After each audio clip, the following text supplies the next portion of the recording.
นี่คือแหล่งหินตัดบ้านม่วงคำตำบลนาตาลอำเภอเต่างอยตอนแรกใกล้ค่ำวันนี้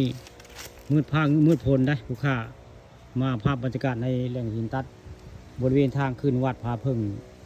บ้านม่วงคำตำบลนาตาลอำเภอเต่างอยได้นี่แหละคือแหล่งหินตัดนะพี่น้องเลยแหล่งหินตัดทางม่วงคำตำบลนาตาลอำเภอเต่างอยเพิ่งไปกับที่มีไม้โบราณนะแต่เจ้าเอาขึ้นมาจากน้ำพุ่งเขาได้ท่านกำนันนิดจะเก็บกระโปรงเขาได้นี่มาเอากัน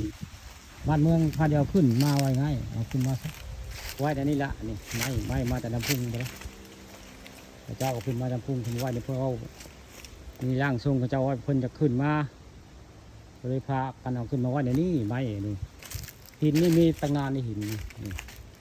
แต่ไม้นี่ขึ้นมาตำหลังนะนี่แหละคือไม้โบราณเอามาจากท่าเพน้ำพุ่งแค่นี้ท่าปานคำประชุมมันนี่มาจาก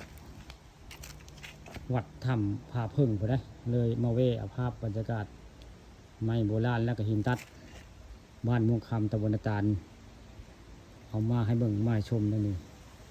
นี่คือแหล่งหินตัดบ้านม่วงคำตำบลนาตาลแล้วนี่คือแหล่งหินตัดแล้วนี่แหล่งหินตัดแล้วก็ไม้โบราณพี่น้องนี่อยู่บริเวณทางขึ้นวัดผาเพิ่งบ้านม่วงคำตำบลนาตาลมีแหล่งหินตัดแล้วก็ไม้โบราณได้นี่ไม้ตั้งสมัยใดได้ไม้หนึ่งประจักษ์ข้าเจ้าเอาขึ้นมาทำพุ่งไปได้ไม้โบราณเนี่ยว่าหินตัดนี่มีตั้งนานแล้วหินตัดนี่หินตัดแล้วก็มีสารข้าเจ้าเฮ็ดไว้ได้นี่คือแหล่งหินตัดบ้านม่วงคำตำบลนาตาลพาจะมาเที่ยวมาชมก็ได้พี่น้องนี่แหละคือแหล่งหินตัดบ้านม่วงคำตำบลนาตาลอำเภอเต่างอยแหละมีมองเดียวนี่ละนี่หินตัดหลายมองนี่ทางขึ้นวัดพาพึ่งบ้านม่วงคำตำบลนาตาลอำเภอเต่างอย